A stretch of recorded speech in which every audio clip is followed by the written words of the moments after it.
Então, a Bíblia, se nós tirarmos do espectro da fé, já é um livro muito coerente. Não existe contradições irreconciliáveis dentro das escrituras. Muito bom. Existem gêneros literários diferentes, pessoas diferentes que escreveram em estilos diferentes, mas se você coloca tudo na ponta do lápis, é uma história muito bem construída. Então, só por esse fato, já seria a melhor peça literária que o homem fez.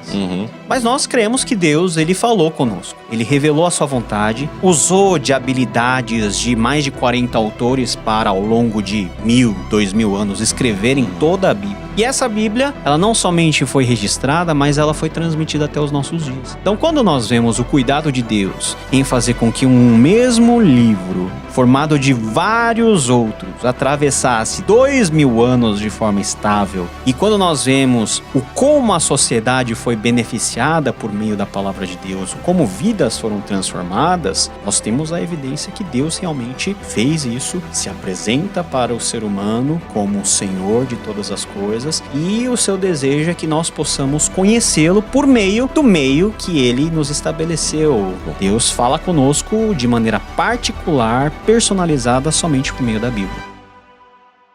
Entretanto, toda a forma que nós tivemos e o processo que nós tivemos na história de composição daquilo que nós chamamos de Bíblia Sagrada, os 39 livros do Antigo Testamento e os 27 do Novo, são processos relativamente conhecidos na história.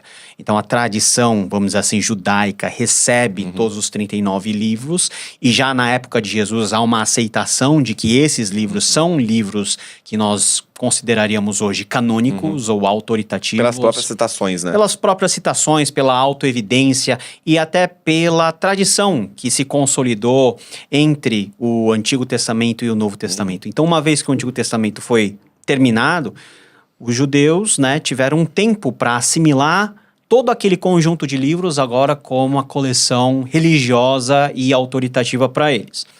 Então nós recebemos, como você falou, os cristãos receberam como herança o Antigo Testamento, então nós nos apropriamos também da tradição de recepção e da tradição canônica dos judeus.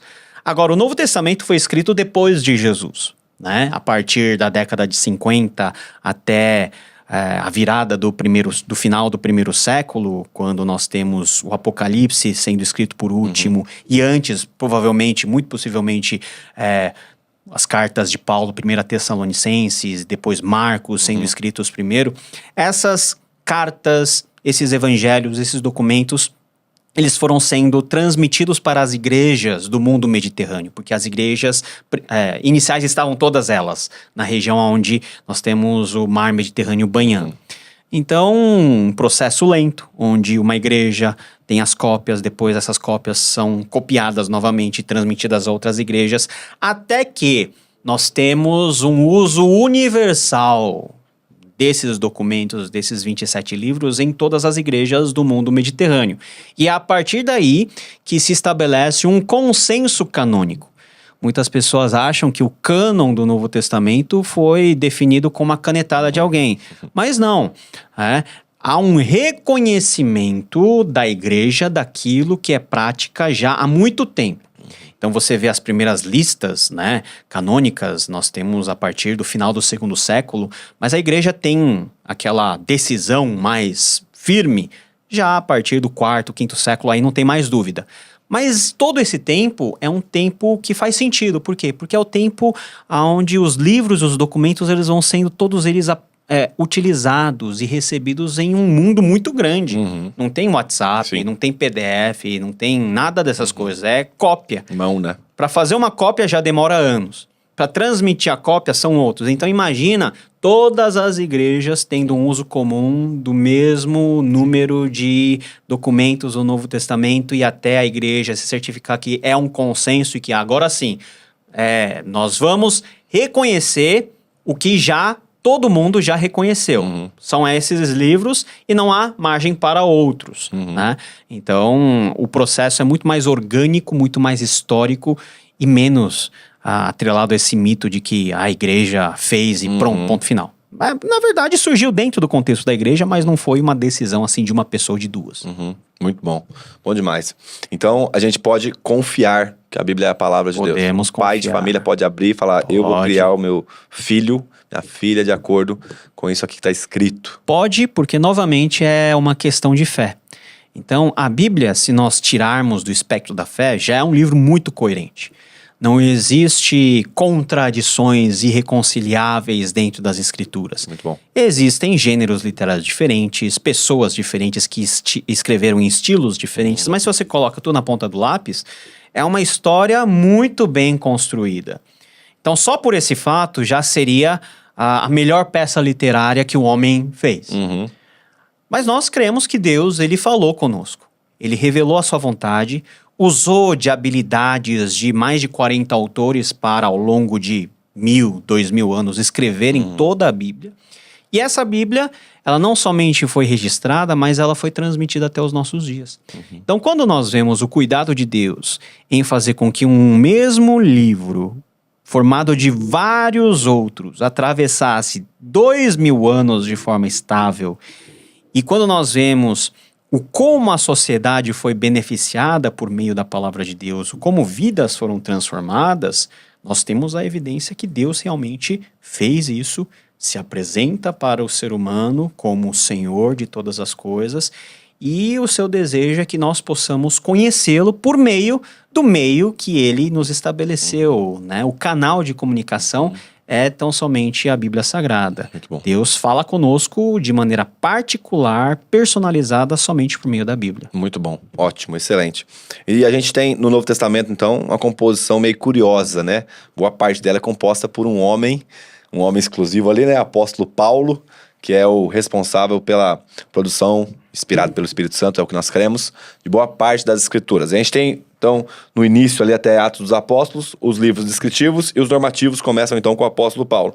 Eu queria que você falasse para nós um pouquinho então a importância do apóstolo Paulo e da compreensão correta acerca das cartas doutrinárias para o tempo que a gente vive. Qual é a importância, e é claro que nós não estamos dividindo palavra de Cristo, palavra de Paulo, pelo amor de Deus, estou só falando assim, qual é a importância das cartas normativas que o apóstolo Paulo trouxe para nós em relação à nossa vida atual hoje? As 13 cartas que o apóstolo Paulo escreveu são uma das peças literárias mais importantes da humanidade. Então imagina como é importante dentro do cristianismo.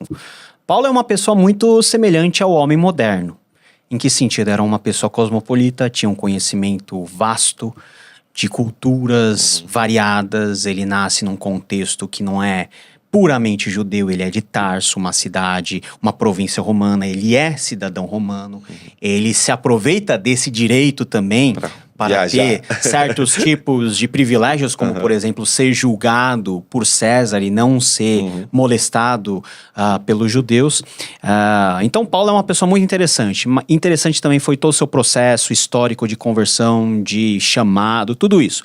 Mas se nós analisarmos apenas as cartas, essas cartas ecoam muito da vida de Paulo, daquilo que ele teve como experiência, do seu conhecimento. Então Paulo é uma pessoa versada na lei, então ele faz uma comunicação, uma interface muito boa da lei do Antigo Testamento com a realidade já concretizada em Cristo. A gente vê isso muito em Romanos, em Gálatas. Paulo entende muito bem as mazelas do seu tempo e os problemas culturais do seu tempo que de maneira negativa influenciam a igreja. A gente pode ver isso nas correspondências aos Coríntios.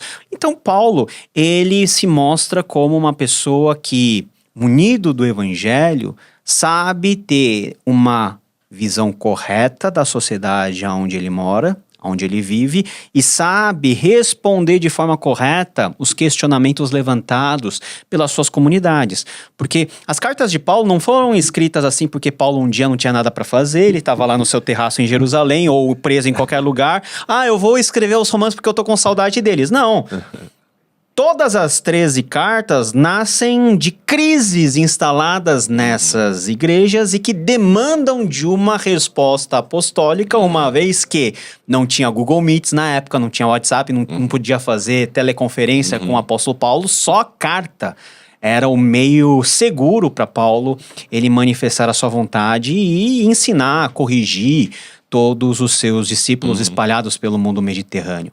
Então, se hoje a gente acha e a gente crê que as mídias sociais são um instrumento para a evangelização, que mesmo você não estando pessoalmente, mas usando-se da tecnologia, você pode se fazer presente. Paulo fazia isso há 2000 anos atrás, quando a carta dele era lida em público, e todos, ao ouvirem, consideravam aquela leitura como a palavra de autoridade do apóstolo Paulo.